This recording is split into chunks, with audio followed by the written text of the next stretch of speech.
ভাইয়ের ছেলের বউ ওখানে ছিল, বললো যে ঠিক আছে ফুপি আপনি এই করেন, ভর্তি হন। তারপর আমি ওইখানে ঘোরাফেরা করে অনেক কষ্ট করে ভর্তি হয়েছি সরকারি হাসপাতালে। হওয়ার পরে ওনারা আবার এইটা এই যে পরীক্ষা পানি বলে গাইড করলো, তারপরে ওইখানে ড্রেসিং করলো। জি, ড্রেসিং করার পরে বললো যে আপনি গোসল করেন, গোসল করে এখানে পানি দিয়ে পরিষ্কার করেন। জি, আমি বললাম যে পানি দিয়ে ছাড়, আমি তো হাঁটতে পারি না বা তুমি টয়লেটে যাইতে পারবো না, গোসলখানায় কি করবো? আচ্ছা ঠিক আছে আপনি বাসায় গিয়ে করেন। জি। তারপর 15 দিন ছিলাম এখানে। 15 দিন ছিলেন হ্যাঁ, হসপিটালে। জি, 15 দিন ছিলাম। ওনারা ওই একটু মিশা দিচ্ছে, একটু ড্রেসিং করে দিচ্ছে, ড্রেসিং করার পরে পরে তো মানে কল্পনা একটা ভালো হয় না, এটা জি, জি। সত্যি কথা। পরে আবারও সেটা আবারও ড্রেসিং করছে, হুম, আস্তে আস্তে করে শুকানো হয় নাই, শুকানো। ওরা 15 দিন পরে বললো যে আপনি তাই একটা কাজ করেন, বাসায় চলে যান। আমি আচ্ছা। বাসায় চলে গেলাম। আমি ঠিক আছে তাইলে আমাকে বাসায় যাওয়ানোর জন্য ব্যবস্থা করে দেন আর কি। হ্যাঁ দেন। তারপর বিশ্ব করে বললো যে বাসায় গিয়ে আপনি পানি দিয়ে এটা পরিষ্কার করবেন, জি, এটা অন্য কিছু দিবেন না, শুধু পানি। আচ্ছা, আচ্ছা। পানি দিয়ে পরিষ্কার, আমি পানি দিয়ে পরিষ্কার করছি। পানি দিয়ে পরিষ্কার করতে করতে করতে করতে দেখি যে আস্তে আস্তে যদি মানে ভিতর যে যদি নেই হয় এটা একটু বইটার মতো হয়, হ্যাঁ। ওইটা আস্তে আস্তে কমে আস্তে আস্তে হুম, কমে আস্তে আস্তে মনে বললাম যে ঠিক আছে আমার আর করবো যে কেমন কেন আচ্ছা। ওইখানে থাকতেই বললো কেমন কেমন কেমন দেওয়ার কথা বলছেন? ওইখানে থাকতে আমার ভুলে গেছে কথাটা। একটা যাই হোক কেমন দিচ্ছে, আমি প্রথম একটা কেমন দিচ্ছি, পরে দেখি আমার শরীর খারাপ করে। জি, যাই হোক পরে আমি আমার কোনো যাবে আপনি বাসায় যান, যাই আপনি আপনি কি প্রথমে হসপিটালে থাকা অবস্থায় বলছে আপনাকে কেমো দিতে? হ্যাঁ, আপনি হ্যাঁ। কেমো দিয়েছেন, পরে শরীরটা অনেক বেশি খারাপ হয়ে যায়। তখন দেখ নাই, দেখ নাই, বাসায় এসে বসছি। বাসায় আসার পরে বলছে আমার বাইরের ওই যে মেয়েটা ভাতিজা বলতে আমার বলে কি আপনি একটা কেমন দিতে হবে। জি, আমি বললাম যে কেমন দিলে তুমি ব্যবস্থা করে দাও। হুম, হুম, বলে আচ্ছা ঠিক আছে আপনার আমি ব্যবস্থা করে কেমন দেওয়া বেশি কেমন প্রথমটা দিয়েছি, দেওয়ার পরে মনে করেন কেমন যেহেতু শরীর খারাপ হয়, খারাপ থাকে। হ্যাঁ শরীর খারাপ করে বমি হয়, অনেক সমস্যা। আচ্ছা, আপনি সর্বোপরি মানে ওই চিকিৎসাগুলো চালানোর অবস্থায় নোয়াখালী থেকে কি আপনি সুস্থ হয়েছিলেন নাকি? না সুস্থ কি যখন বলো যে কেমন দিচ্ছি চারটা, হুম, চারটা দেওয়ার পরে তারপরে বলছে তো আপনার বাসায় যান।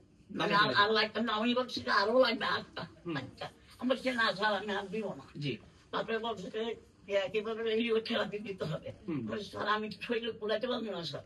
বলে যে না আপনি দিতে হবে। আমি বললাম যে স্যার না আমি দিব না, দেখি আল্লাহ ভরসা। হুম, তো আমি বাসায় চলে গেছি। আচ্ছা, বাসায় যাওয়ার পরে বাসাটা হয়ে দিচ্ছি, বাসা থেকে আসি চারটে শেষ। আচ্ছা। আপনি আমাদের ঠিকানাটা কিভাবে পাইলেন? তারপরে এই তখন এক এক বছর না 2 বছর পরে আবার দেখি এখানে একটা টিউমার। মানে তখন কেমন দেওয়ার পরে মোটামুটি একটু নিয়ন্ত্রণে হ্যাঁ, ছিল ভালো ছিল, আপনার। ভালো ছিল। 1-2 বছর পরে আবার দেখলেন যে এখানে টিউমার আসছে। বুকের তো একটা টিউমার। জি, টিউমারটা দেখার পর আমি মেয়ের বললাম যে মা আমার তো এটা দেখা যায় সমস্যা। হুম, তো একদিন ওই আপনার এই ঠিকানাটা পাইলাম হয়তো কি করে জানি মোবাইলের ফেসবুকে পাইলাম। ফেসবুকে পেয়েছেন। জি, ফেসবুকে পাওয়ার পরে আমি আমার মেয়েকে বললাম যে এখন কি করবো, তখন আরিফের নাম্বার পেলাম। জি, আরিফের নাম্বার পাওয়ার পর আরিফকে আমি ফোন দিলাম হুম, যে আমি আপনি এই ব্যাপার, আমি তো ক্যান্সারের রুগী, ক্যান্সার পাওয়া গেছে, এখন কাগজ চলে, তবে কাগজ আমি পাঠাইছি আরিফের জি। মোবাইলে। স্যারের লগে কথা বলছি, স্যারের সাথে সাথে আমি কথা কথা বলছি, বলছেন। হ্যাঁ, টাকা পয়সা না, তারপরে এমনি কি লাগবে না লাগে বলছি। আচ্ছা ঠিক আছে। পরে এখন আসার পরে স্যার আমার দেখে দেখছে, দেখে দেখে ওষুধ টষুধ লিখে ওষুধ দিচ্ছে, দেওয়ার পর আমি খাইছি। আচ্ছা। খাওয়ার পরে আপনি মনে তো করেন আল্লাহর রহমতে আমাদের এখানে আসছিলেন হলো জানুয়ারি 26 তারিখ 2025 সালে। হ্যাঁ মানে যে গত বছরের জানুয়ারি হ্যাঁ 26 তারিখে আপনি আমাদের এখানে প্রথম আসলেন। হ্যাঁ আমাদের এখান থেকে আল্লাহর রহমতে আমরা চিকিৎসা ব্যবস্থা শুরু করছি, চিকিৎসা দিয়েছি। চিকিৎসা দেওয়ার পরে আপনি টোটাল কত মাস ওষুধ খেয়ে আপনি আবার পুনরায় পরীক্ষাগুলো করছিলেন?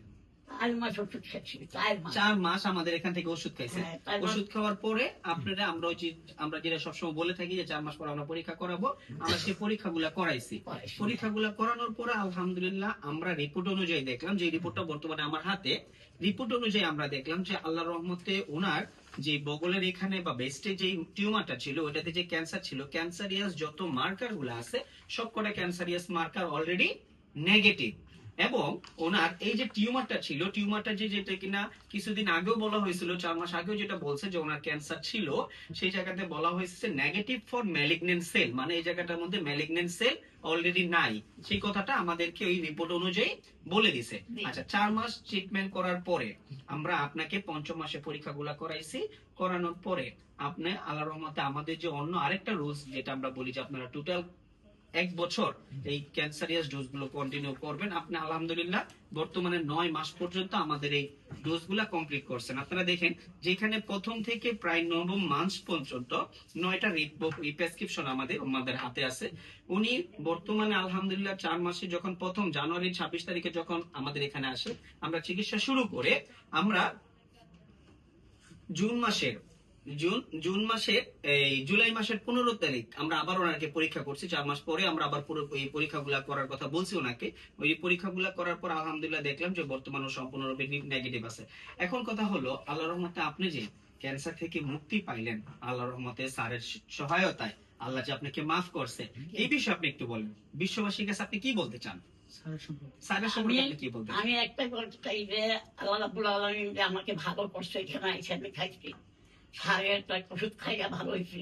আমি চাই যে আমার মতো যেমন ক্যান্সারের রোগীরা আরো আসুক, এখানে এসে চিকিৎসা নেই, ওনারও আমার মতো ভালো হোক, সুস্থ হোক। আর স্যারকেও ধন্যবাদ, অনেক অনেক ধন্যবাদ। স্যার যদি জানি না এটা আমার একটা আল্লাহর হুকুম হচ্ছে, এর জন্য আমি এখানে আসছি না, আমি আসবো। জি জি জি। এইটাই আমার কথা। কারণ এই ওষুধ খেয়ে আমি আলহামদুলিল্লাহ ভালো আছি। আমি আরো 10 জন, আর যদি কেউ হয় এরকম, আমি আরো 10 তাকে যে আসতে চাই আমি সবাইকে নিয়ে আসবো।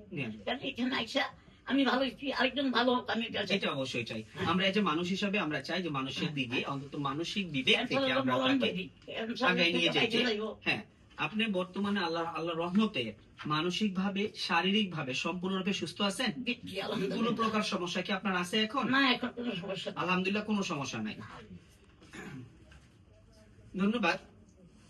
আমাদের শাহেরা বেগম যিনি ছিলেন, উনি খুব চমৎকার কথা আমাদেরকে বললেন। আসলে কি ক্যান্সার হলে অ্যান্সার নাই, এই কথার বর্তমানে কোনো ভিত্তি নাই।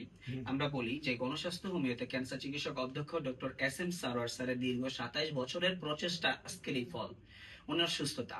এরকম অগণিত রোগী আমাদের প্রতিনিয়ত সুস্থ হচ্ছেন। যারা যারা আমাদের এই বিষয়গুলো কভার করেন বা আমাদের বিষয় জানতে চান, তারা সরাসরি আমাদের অফিসে আসেন, আমাদের অফিস ভিজিট করেন। আপনারা দেখেন আমরা কিভাবে চিকিৎসা কেন্দ্র চালাচ্ছি, কিভাবে আমরা রোগীদের সেবা দিয়ে যাচ্ছি। এবং আমরা সর্বোপরি দোয়া করি যে উনি যেমন আলহামদুলিল্লাহ আল্লাহর রহমতে সুস্থ আছে, আল্লাহ যে কয়দিন হায়াতে বাঁচায় রাখে, উনি সম্পূর্ণরূপে সুস্থ থাকুক। এবং ওনার মতো করে যারা এখন পর্যন্ত আছেন, আপনারা আসেন গণস্বাস্থ্য হোমিওতে, দেখেন আমাদের চিকিৎসা ব্যবস্থা, দেখেন আমাদের চিকিৎসা পদ্ধতি সম্বন্ধে জানেন, এবং আমাদের এখান থেকে চিকিৎসা নেন। সুস্থ করার মালিক উপরআল্লাহ, আল্লাহ তাআলা ওনার মতো করে অগণিত রোগীদেরকে সুস্থ করবেন। আমরা এই আশা রেখে আজকে আমাদের অনুষ্ঠান শেষ করছি। ধন্যবাদ সবাইকে। আসসালামু আলাইকুম ওয়া রাহমাতুল্লাহি ওয়া বারাকাতুহু।